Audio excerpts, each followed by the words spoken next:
दीपा अपनी सास शीला, पति प्रदीप और छोटी बेटी नीलम के साथ रहा करती थी।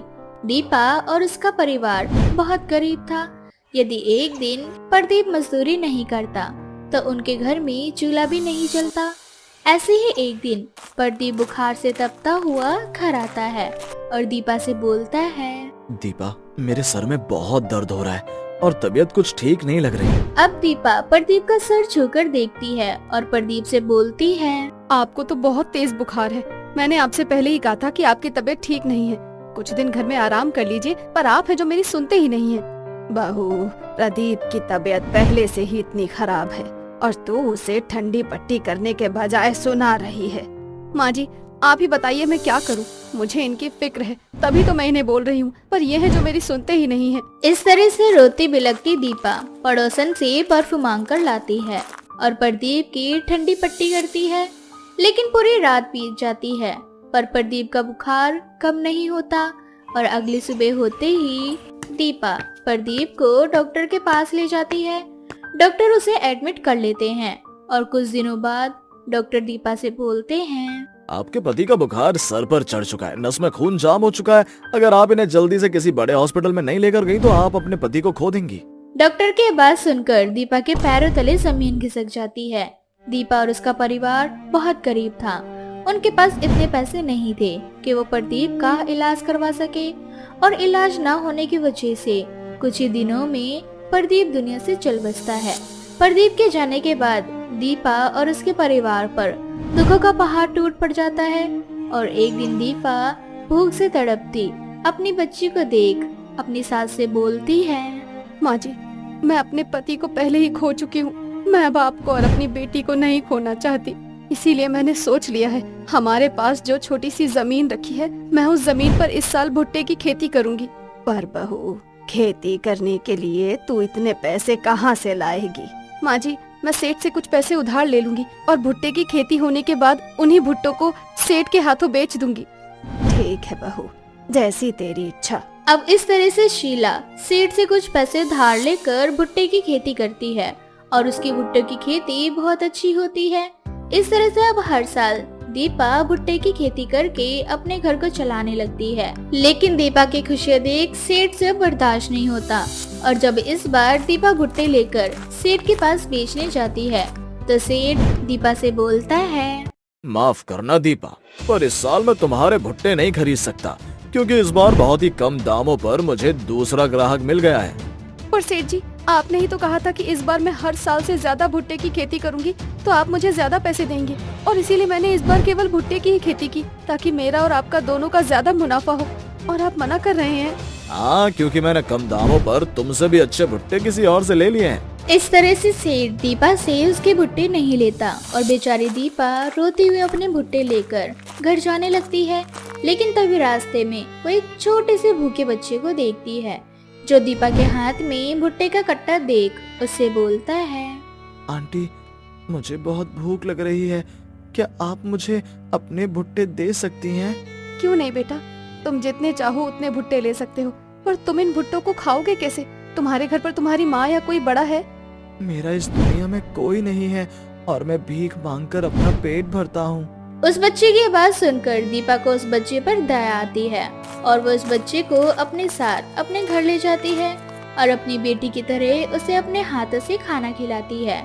दीपा की ममता देखकर वो बच्चा एक देवी में प्रकट हो जाता है और देवी दीपा से बोलती है, दीपा, मैं देवी अन्नपूर्णा हूँ जो किसी को भूखे नहीं सोने देती, और आज तुमने मेरी भूख शांत करी है, इसीलिए मैं तुम्हें एक जादुई मशीन दे रही हूँ। ये भुट्टे की जादुई मशीन है। अब तुम इस मशीन में जितने भुट्टे डालोगी वो सारे भुट्टे सोने के हो जाएंगे। इस तरह से माँ अन्नपूर्णा दीपा को भुट्टे की मशीन देकर गायब हो जाती है, जिसके बाद दीपा उस जादुई भुट्टे की मशीन में एक भुट्टा डालती है और वो देखती है कि वो भुट्टा सच में सोने का बन चुका है।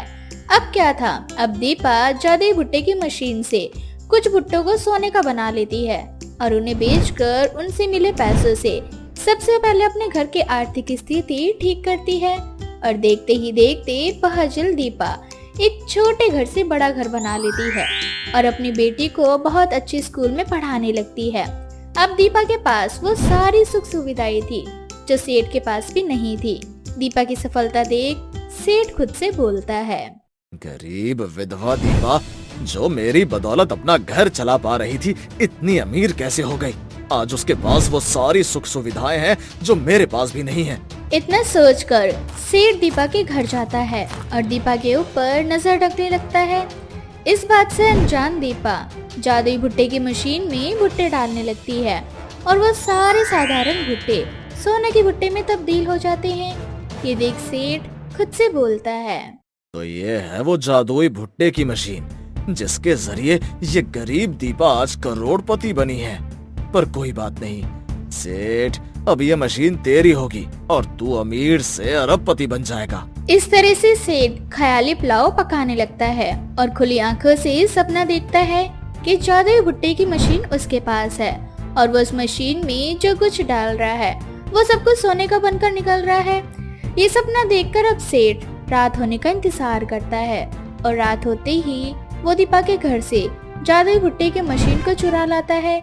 अगली सुबह जब शीला देखती है कि उनकी जादुई भुट्टे की मशीन गायब है तो शीला दीपा से बोलती है, बहू, माँ अन्नपूर्णा ने जो हमें जादुई भुट्टे की मशीन दी थी वो गायब हो चुकी है। बहू, अगर वो मशीन किसी गलत इंसान के हाथ लग गई तो ना जाने वो मशीन का क्या उपयोग करेगा। माँ जी, वो जादुई भुट्टे की मशीन हमें माता अन्नपूर्णा ने दी थी, इसीलिए कोई भी दुष्ट व्यक्ति उस मशीन का उपयोग नहीं कर सकता। अगर वो मशीन किसी गलत शख्स के हाथों में होगी तो बहुत जल्द हमें हमारी मशीन मिल जाएगी। इस तरह से दीपा बेफिक्र हो जाती है। तो वहीं दूसरी ओर सेठ जादुई भुट्टे की मशीन में कभी भुट्टा तो कभी चावल और कभी गेहूं डालता है, ये सोच कर कि उस मशीन में डाला हुआ हर चीज सोने का बनकर निकलेगा। लेकिन उस मशीन में जो कुछ जाता वो बाहर ही नहीं आता। ये देख सेठ खुद से बोलता है, अरे ये क्या, मैंने तो खुद अपनी आंखों से देखा था। जब वो गरीब दीपा इसमें भुट्टे डाल रही थी तो वो भुट्टे सोने के बनकर निकल रहे थे, फिर मेरा डाला हुआ कोई सामान सोना बनकर क्यों नहीं निकल रहा? ये सोचकर सेठ मशीन को पटकने लगता है और मशीन फुटबॉल की तरह हवा में उड़कर सेठ को पीटने लगती है। और जब सेठ को काफी चोट लग जाती है तो मशीन अपने आप दीपा के पास पहुंच जाती है। ये देखकर शीला को दीपा के बात पर विश्वास हो जाता है। तो वहीं दूसरी ओर सेठ को अपनी गलती का एहसास और खुद से बोलता है, जान छोटी उस मशीन से, अच्छा हुआ जो वो मशीन अपने आप यहाँ से गायब हो गई, वरना मैं खुद उस मशीन को दीपा के घर छोड़कर आता। इस तरह से सेठ फिर कभी लालच नहीं करता। तो वहीं दूसरी ओर दीपा अपनी सास और बेटी के साथ मिलकर जादुई भुट्टे की मशीन के जरिए गरीब लोगों की मदद करती हैं। आस्था घर में सुबह सुबह पहले उठकर घर का सारा काम खत्म करके पूजा करती है और अपनी सास नीलम के कमरे में जाकर उन्हें चाय देने लगती है कि तभी आस्था का पति रमेश आवाज देते हुए आस्था से बोलता है, अरे आस्था कहाँ चली गई? मेरे सर में बहुत दर्द हो रहा है, ऐसा लग रहा है मानो जैसे मेरा सर फट जाएगा। रमेश की आवाज सुनकर आस्था अपने पति को आवाज देती हुई बोलती है, हाँ रमेश जी, मैं बस थोड़ी देर में आई। अच्छा, तो आज भी उसके सर में दर्द हो रहा है, इसका मतलब ये है कि ये रात में फिर से नशा करके आया था। सही कहा माँ जी आपने, अब तो मैं इनसे परेशान हो चुकी हूँ। अभी रोज नशा करके आने लगे हैं और घर आकर मुझसे लड़ाई करते हैं कि मैं सारा दिन करती ही क्या हूँ, मैं उनके साथ पार्टीज में क्यों नहीं जाती। क्या बोलता है मेरा नालायक बेटा तुझसे? माँ जी आप ही बताइए, घर में इतना सारा काम पड़ा रहता है, मैं रात को तैयार होकर आपको घर में अकेला छोड़कर उनके साथ पार्टी में कैसे जाऊँ? और अगर कभी मैं उनके साथ पार्टी में चली भी जाती हूँ तो मुझे वहाँ जाकर बिल्कुल भी अच्छा नहीं लगता, क्योंकि ये तो अपने दोस्तों के साथ ड्रिंक करने लगते हैं और मैं वहाँ अकेले बोर हो जाती हूँ। और फिर मैं तो जॉब भी करती हूँ, मुझे सुबह जल्दी उठकर घर के सारे काम खत्म करके बच्चों को स्कूल पढ़ाने के लिए जाना होता है। अब ऐसे में इतना सब कुछ कैसे मैनेज करूंगी? बहू, ये सब ना तुझे मुझे पहले बताना था। खैर ये सब छोड़ अभी, और तू जाके उस नालायक को नींबू पानी दे दे ताकि उसका कल रात वाला नशा उतर जाए। अब आस्था वहाँ से किचन में जाकर रमेश के लिए नींबू पानी बनाती है और उसे दे देती है, जिसके बाद नीलम रमेश के लिए और अपने लिए लंच बनाने लगती है। तभी रमेश तैयार होकर डाइनिंग टेबल पर आता है और डाइनिंग टेबल पर खाना ना देखकर आस्था के ऊपर चिल्लाते हुए बोलता है, आस्था, मैं ऑफिस के लिए लेट हो रहा हूँ और अब तक तुमने नाश्ता नहीं बनाया। यार तुम्हारा रोज का हो गया है, तुम्हारी वजह से मैं रोज ऑफिस में लेट हो जाता हूँ। अभी मैं नाश्ता करूंगा, फिर तुम्हें पहले स्कूल छोड़ूंगा, उसके बाद मैं खुद ऑफिस जाऊंगा। यार मुझे तो समझ नहीं आता, बच्चों को पढ़ाने के अलावा तुम और करती ही क्या हो? मैं क्या करती हूँ आप ये पूछ रहे हैं? अरे आप क्या करते हैं? आराम से ऑफिस जाते हैं, काम करके रात को पार्टी में चले जाते हैं और नशे की हालत में घर आकर मुझसे लड़ाई करते हैं और फिर आपकी सुबह होती है, फिर कलेश करके आप काम पर निकल जाते हैं। मुझे घर के साथ साथ स्कूल भी जाना होता है, मैं भी काम करती हूँ, आपकी तरह नशे में नहीं रहती। अगर ऐसा है तो मुझे नहीं चाहिए लंच, मैं जा रहा हूँ ऑफिस और तुम अकेले अपने स्कूल चली जाना। और रही घर के कामों की बात, तो घर में काम ही कितना होता है, 2-4 बर्तन और कुछ कपड़े। इस तरह से रमेश आस्था से लड़ाई करके ऑफिस के लिए चला जाता है और आस्था भी गुस्से में स्कूल चली जाती है। दोपहर को जब आस्था स्कूल से घर आती है तो वो बहुत दुखी होती है, जिसके बाद नीलम आस्था के पास जाती है और उससे बोलती है, बहू, लातों के भूत बातों से नहीं मानते। आने दो इस निठल्ले को आज। जब ये तेरी तरह ऑफिस और घर दोनों संभालेगा ना, तब पता चलेगा इसे कि तू क्या क्या करती है घर पर। अब इसी तरह से रात हो जाती है और रात को जब रमेश घर आता है तो वो देखता है कि पूरा घर सजा हुआ है, घर के अंदर डीजे का पूरा प्रबंध किया हुआ है। ये सब देख रमेश बड़ा हैरान हो जाता है, जिसके बाद वो अपनी माँ और अपनी बीवी को डाइनिंग टेबल पर देखता है। उन दोनों के हाथ में शराब की बोतल होती है और वो दोनों नशे की हालत में झूमते हुए बात कर रही होती हैं। 4 बोतल वोडका का मेरा रोज का, ना मुझको कोई रोके ना किसी ने रोका। अब मेरी बारी बहू, मैं हूँ शराबी, ये बोतल शराबी, जितनी भी पी लो होती है खराबी। अरे वाह सासू माँ, आपने तो मुझे भी फेल कर दिया। दोनों सास बहू को नशे में देख रमेश की आंखें फटी की फटी रह जाती है और वो उन दोनों के पास जाकर बोलता है, माँ, आस्था, ये सब कुछ क्या है? तुम दोनों ने ड्रिंक की है? हमने तो शराब पी है, थोड़ी नहीं बे। चुप करो आप दोनों और चुपचाप से अपने कमरे में जाकर सो जाओ। मैं तुम दोनों को बर्दाश्त नहीं कर सकता नशे की हालत में। इतना बोलकर रमेश सबसे पहले अपनी माँ को कमरे में ले जाता है और उसके बाद वो आस्था के पास जाने लगता है, लेकिन आस्था नशे की हालत में नाच रही होती है। ये देख रमेश बहुत परेशान हो जाता है और उसे पकड़कर अपने कमरे में ले आता है। तभी उसकी माँ अपने कमरे से बाहर निकल जाती है। अब इसी तरह से उन दोनों को सुलाते सुलाते रात के 2 बज जाते हैं और रमेश बहुत ज्यादा थक जाता है। आज रमेश ने सुबह से कुछ नहीं खाया था, इसलिए उसे भूख भी बहुत तेज लग रही थी और वो खाने के लिए किचन में जाता है। शायद रसोई में कुछ खाने को मिल जाए। इन नशेड़ी सास बहू ने तो मेरा सारा नशा ही उतार दिया। किचन में जाने के बाद रमेश को कुछ खाने को नहीं मिलता और वो भूख से सो जाता है और सुबह जब उसकी आँख खुलती है तो सुबह के 10 बज चुके थे और अब तक उसकी माँ और बीवी सो रही होती है। ये देख रमेश आस्था को उठाते हुए उससे बोलता है, आस्था, उठो ना, देखो सुबह के 10 बज चुके हैं, मैं ऑफिस के लिए लेट हो चुका हूँ। अब जल्दी से मेरा नाश्ता बना दो। मेरा सर बहुत दर्द हो रहा है, बहुत भारी भारी लग रहा है सर। आप पहले मेरे लिए 1 गिलास नींबू पानी बनाकर ला दीजिए। किसने कहा था इन दोनों सास बहू को नशेड़ी बनने के लिए? अब मैं क्या करूँ? इतना बोलकर रमेश गुस्से में उठता है और किचन में जाकर काम करने लगता है और नाश्ता बनाते बनाते उसे 12 बज जाते हैं। इस वजह से वो ऑफिस नहीं जा पाता और पूरा दिन इसी तरह से निकल जाता है और रमेश अपना मूड ठीक करने के लिए कुछ देर के लिए घर से बाहर निकलता है और शाम को जब वह घर वापस आता है तो वो एक बार फिर से दोनों सास बहू को नशे में देखता है। ये देख रमेश का गुस्सा बढ़ जाता है और वो उन दोनों को संभालते हुए खुद से बोलता है, इन दोनों नशेड़ी सास बहू ने मुझे परेशान करके छोड़ दिया है। मैं घर का काम देखूं, इन दोनों को संभालूं या फिर ऑफिस जाऊं। मैं 2 दिन से ऑफिस नहीं गया। भगवान का शुक्र है कि कल संडे है। आने दो इन दोनों को होश में, इन्हें तो मैं कल बताऊंगा। इतना बोलकर रमेश सो जाता है और अगली सुबह जब वो उठता है तो देखता है कि आस्था और नीलम घर पर नहीं है। तभी सुबह सुबह कुछ मेहमान रमेश के घर आ जाते हैं और अपना बिखरा हुआ घर देखकर रमेश फटाफट अपने पूरे घर को ठीक करता है और मेहमानों के लिए चाय बना कर लाता है। कुछ देर बाद मेहमान भी अपने घर वापस चले जाते हैं और थोड़ी देर बाद आस्था और नीलम भी घर आ जाती है, जिसके बाद रमेश उन दोनों के सामने हाथ जोड़कर उन दोनों से बोलता है, माँ, आस्था, मैं आज आप दोनों के आगे हाथ जोड़ रहा हूँ। प्लीज ये नशे की चीज आप दोनों के लिए नहीं है। जब से आप दोनों नशेड़ी बनी है मेरी वाट लग चुकी है। मैं घर के काम से ही नहीं निकल पा रहा जो मैं ऑफिस का काम कर सकूं। ऐसे में मेरी नौकरी चली जाएगी। मुझे समझ नहीं आता मैं अकेले क्या क्या करूं। पता नहीं आस्था, इतनी आसानी से तुम सब कुछ कैसे कर लेती हो।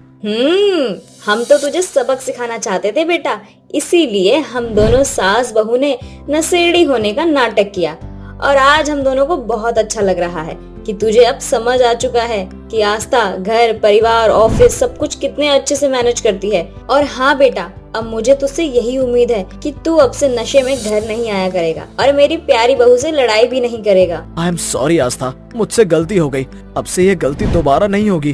अब आस्था और नीलम नशेड़ी होने का नाटक छोड़ देती हैं, जिसके बाद रमेश भी ड्रिंक करना छोड़ देता है और आस्था से लड़ना भी।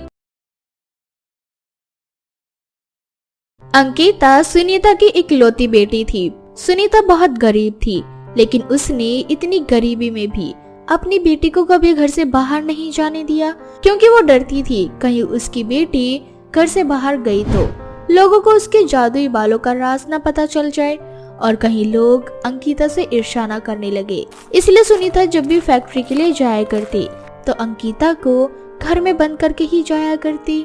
अंकिता बेटा, घर में ही रहना। पता चला मैं बाहर फैक्ट्री में काम कर रही हूँ और तू यहाँ जादुई वालों की मदद से खिड़की से बाहर जाकर घूमने लगे। माँ, तुम तो जानती हो ना मुझे घूमना कितना पसंद है। हाँ पता है, तभी तो बोल रही हूँ कि जब तक घर ना आऊँ तब तक मेरा इंतजार करना। और आज रात को मैं तुझे अंधेरी रात चांद की रोशनी में गांव घुमाने ले जाऊंगी, जहां मैं तुझे पहाड़ दिखाऊंगी, झरने दिखाऊंगी। बस जब तक मैं घर ना आऊं तब तक तू घर से बाहर मत जाना। ठीक है माँ। इस तरह से सुनीता फैक्ट्री के लिए चली जाती है और अंकिता अपनी माँ का इंतजार करती है। शाम को सुनीता थकी हारी घर आती है और अंकिता रात होने का इंतजार करती है। जैसे ही अंधेरा होता है, अंकिता अपनी माँ सुनीता से बोलती है, माँ देखो रात हो गई, तुमने बोला था रात को तुम मुझे घुमाने ले चलोगी। माफ करना अंकिता बेटा, आज हम नहीं जा पाएंगे। मैं बहुत ज्यादा थक गई हूँ। फैक्ट्री में बहुत सारा काम था, सर फट रहा है बेटा मेरा। चलने की बिल्कुल भी हिम्मत नहीं है मुझ में। माँ तुमने मुझे पहले क्यों नहीं बताया? अगर तुम मुझे पहले बता दी तो मैं अपनी जादुई बाल की मदद से तुम्हें अभी तक ठीक कर चुकी होती। अब तुम कुछ मत बोलो और आराम से लेटी रहो, मैं अभी तुम्हारी सारी दिक्कतें खत्म करती हूँ। इतना बोलकर अंकिता अपने जादुई बाल से अपनी माँ का सर दबाती है और साथ ही पैर भी। जैसे ही अंकिता के जादुई बाल सुनीता के सर और पैर को दबाते हैं, वैसे ही उसके सर और पैर का सारा दर्द खत्म हो जाता है, जिसके बाद सुनीता को बहुत अच्छी नींद आती है और वो सो जाती है। अब इसी तरह से कुछ दिन बीत जाते हैं और एक रोज सुनीता फैक्ट्री में काम कर रही होती है तो वहीं दूसरी ओर घर में अकेली अंकिता अपने जादुई लंबे कालो बालों से घर की सफाई कर रही होती है। उसकी एक लट जाले साफ कर रही होती है तो दूसरी लट बर्तन साफ कर रहे होते हैं और अंकिता खिड़की के पास खड़ी होकर अपनी माँ का इंतजार कर रही होती है। पता नहीं माँ कब आएंगी। हमेशा माँ इसी तरह से बोलते हैं कि वो रात को मुझे घुमाने ले जाएंगी, परंतु उन्होंने तो मुझे दुनिया की नजरों से छुपा रखा है। पर वो मुझे गाँव वालों की नजरों से क्यों छुपा रखती है? आज तक मुझे ये बात समझ नहीं आई। इतना सोचकर अंकिता निराश हो जाती है। तभी उसके दिमाग में एक प्लान आता है और वो खुद से बोलती है, माँ तो मुझे घुमाने से रही और वैसे भी माँ तो फैक्ट्री से रात को घर आती है। मेरे पास पूरा दिन पड़ा है, क्यों ना मैं ही अपने गांव घूम कर आ जाऊँ। हाँ यही सही रहेगा। इतना बोलकर अंकिता अपने जादुई बालों को लंबा करती है और एक रस्सी की तरह बनाकर अपने बालों के जरिए खिड़की से नीचे उतर जाती है। अब वो गांव घूमने के लिए जैसे ही अपना पहला कदम बढ़ाती है, वैसे ही वहां सुनीता आ जाती है और अपनी बेटी को घर से बाहर देखकर जल्दी से उसका हाथ पकड़ती है और उसे घर के अंदर लाकर उससे बोलती है, अंकिता बेटा, मैंने तुझे मना किया था ना घर से बाहर जाने के लिए, और इन जादुई वालों के जादू को देखने से मना किया था ना, फिर तूने मेरी बात क्यों नहीं मानी? पर माँ, क्या हो जाएगा अगर मैं बाकी लड़कियों की तरह बाहर घूमने चली जाऊंगी? हम इतने गरीब हैं। मैं चाहूँ तो अपने जादुई बालों की मदद से आपको अमीर कर सकती हूँ, पर आपको इस गरीबी में ही जीना है। आप मुझे गांव वालों से मिलने नहीं देती। मुझे समझ नहीं आता आप मेरे साथ ऐसा क्यों करती हैं माँ। कभी कभी तो मुझे लगता है आप मेरी सौतेली माँ है। अंकिता की ये बातें सुनकर सुनीता रोने लगती है। अपनी माँ को रोता देख अंकिता को अपनी गलती का एहसास होता है और वो अपनी गलती की माफी मांगती है, जिस पर सुनीता बोलती है, बेटा, बहुत समय पहले की बात है, हमारे पूर्वज ऋषि मुनियों की सेवा करते थे। तेरे ये जादुई बाल उसी का फल है। हमारे घर में जन्म लेने वाली हर बेटी के बाल जादुई होते हैं और इन जादुई बालों की मदद से हम गांव वालों की मदद करनी होती है, ना कि अपनी।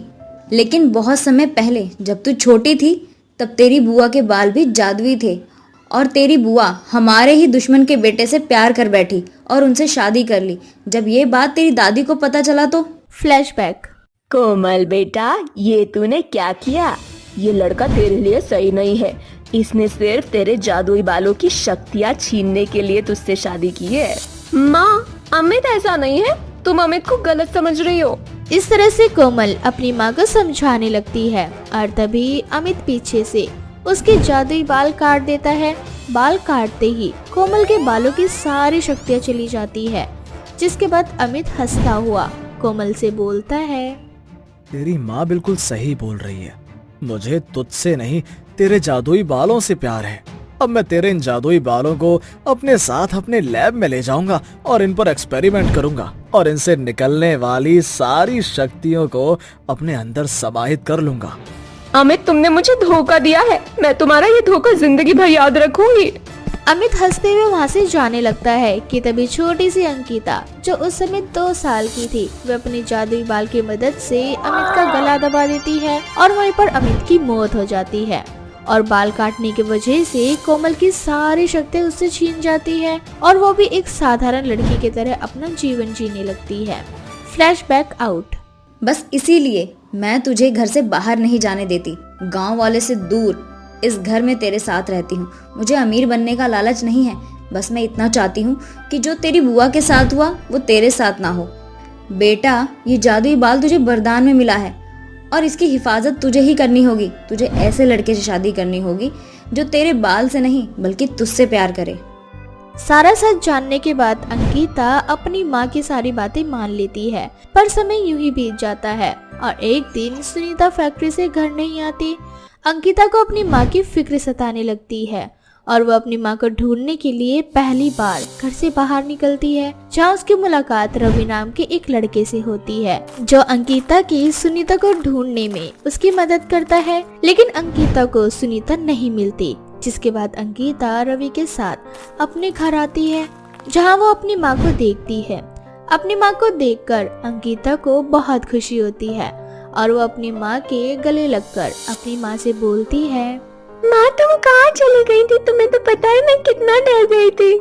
माफ करना अंकिता बेटा, आज मालिक ने एक नई फैक्ट्री का उद्घाटन किया था, बस उसी में मजबूरन मुझे जाना पड़ा। पर ये तेरे साथ ये लड़का कौन है? मैं रवि हूँ। दरअसल मैं किसी काम से कहीं जा रहा था, तभी मेरी मुलाकात अंकिता से हुई।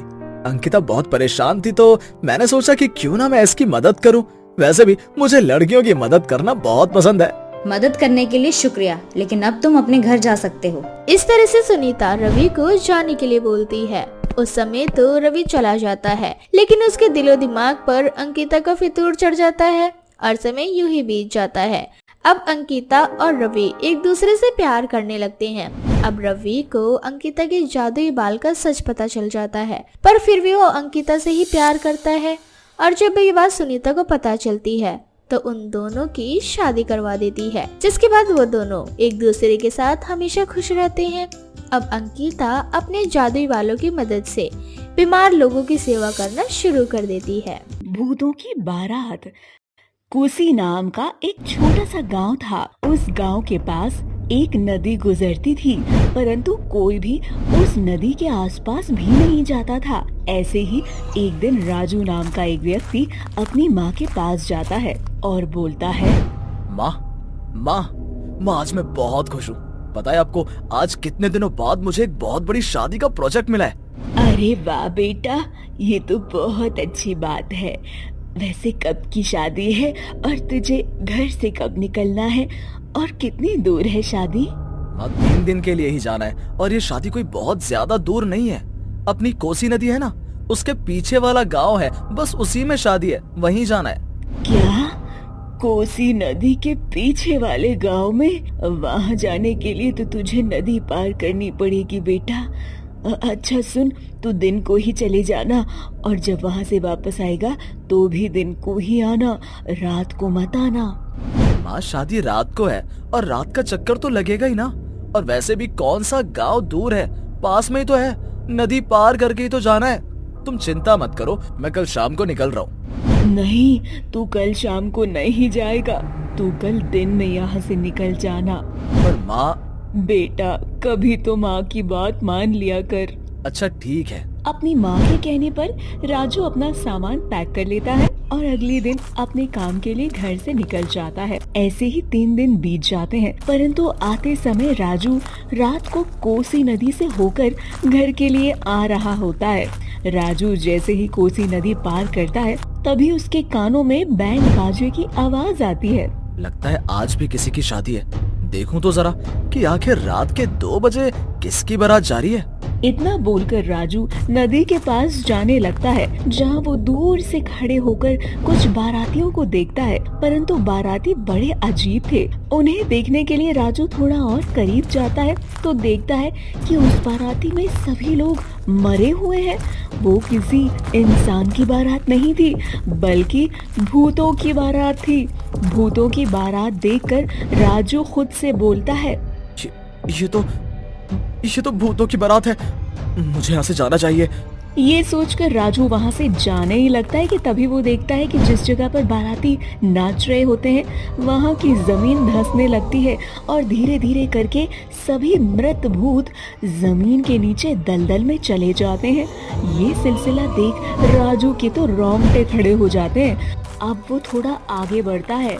आगे जाने के बाद वो देखता है कि बाकी के बचे हुए भूत उस नदी में बहते जा रहे हैं। ये क्या हो रहा है मेरे साथ? मैं ये सब क्या देख रहा हूँ?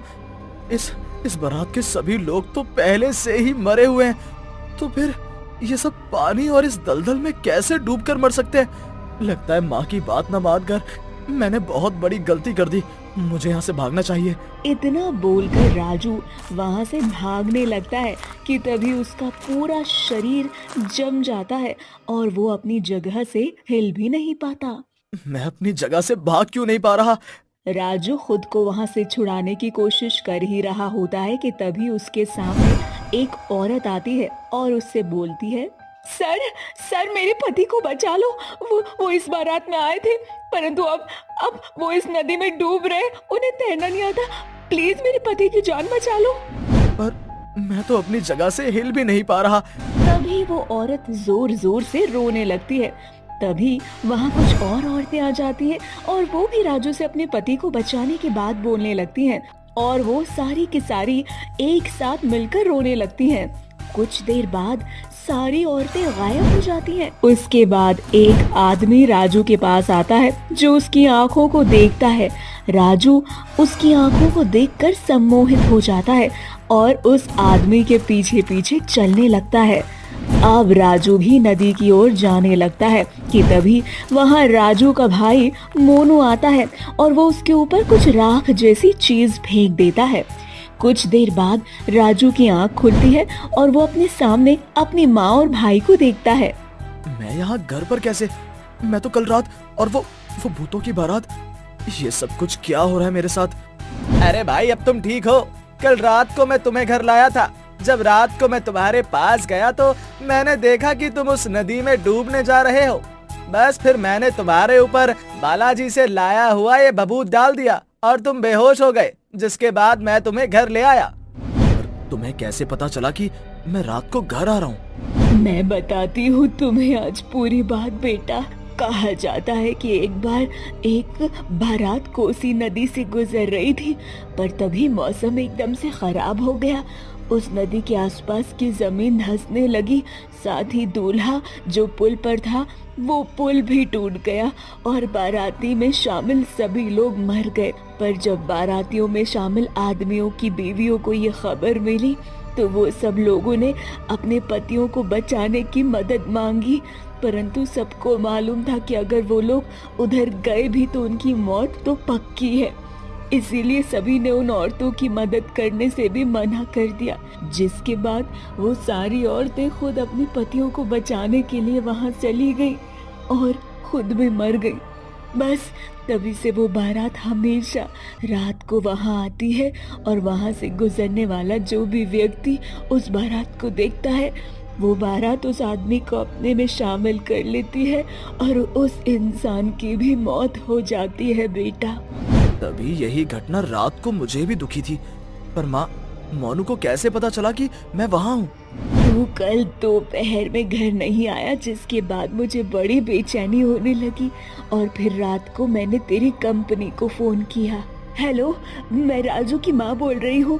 इतनी रात हो गई, राजू आज दिन को घर आने वाला था, अभी तक घर नहीं पहुँचा। क्या आप मुझे बता सकते हैं मेरा बेटा वहाँ से निकला है या नहीं? माँ जी, राजू जी शादी की वजह से दिन को नहीं निकल पाए थे, इसलिए वो अभी थोड़ी देर पहले ही निकले हैं। क्या राजू इतनी रात को निकला है? अच्छा, धन्यवाद आपका, बहुत बहुत शुक्रिया। इतना बोलकर राजू की माँ फोन रख देती है और अपने छोटे बेटे मोनू को उठाती है। बेटा जल्दी से बालाजी की भभूत ले और कोसी नदी पर जा, तेरे भाई की जान खतरे में है। पर माँ, वहाँ भूतों की बारात हर रात को आती है, अगर मैं वहाँ गया और मुझे कुछ हो गया तो? तुझे कुछ नहीं होगा, तेरे गले में बजरंग बली का ये बालाजी का भभूत भी तो है। अब जा जल्दी से, नहीं तो वो भूतिया बारात तेरे भाई को मार देगी। माँ, मैं अभी जाता हूँ। इतना बोलकर मोनू कोसी नदी पर जाता है, जहाँ वो देखता है कि उसका भाई भूतिया बारातों के साथ शामिल हो चुका है और उनके साथ नदी में डूबने ही जा रहा है। तभी मोनू वहाँ आता है और अपने भाई के मुंह पर भभूत फेंक देता है। जैसे ही राजू बेहोश होता है, मोनू अपने भाई को उठाकर घर ले आता है। माँ, अब मैं कभी भी रात को उस जगह पर नहीं जाऊंगा। मेरे सामने वो सारी घटना घटी है, मैं आपको बता भी नहीं सकता कि मैंने क्या क्या देखा। मुझे पता है बेटा, इस समय तुम्हारी क्या हालत है, इसीलिए तो मैं तुम्हें वहाँ जाने से मना करती थी। पर भगवान का लाख लाख शुक्र है कि तुझे कुछ नहीं हुआ। राजू तो उस हादसे से बच गया, परंतु आज भी कोई उस जगह पर जाता है तो वो भूतिया बारात उस इंसान को जिंदा उसके घर नहीं जाने देती। और आज भी उस घटना को याद करके राजू के रोंगटे खड़े हो जाते हैं।